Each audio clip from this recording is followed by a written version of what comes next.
Ahorita les presento el caso de un Versa. Este Versa, miren, en donde va la válvula de control de aceite o de flujo, el check, como le quieran llamar aquí, le pusieron un tapón. ¿Por qué le pusieron un tapón?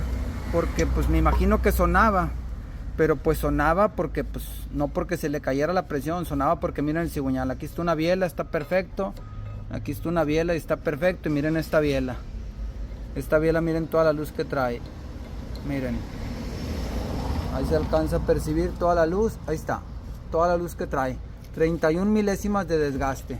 Y luego el juego axial está desgastado, juego axial desgastado, malos hábitos de manejo.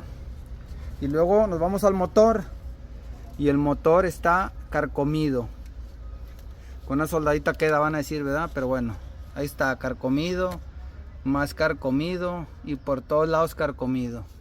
Y luego nos vamos a la biela, miren cómo quedó el metal, miren cómo quedó el metal, y cómo está toda desgastada. Acá donde haya más luz para que no me refleje.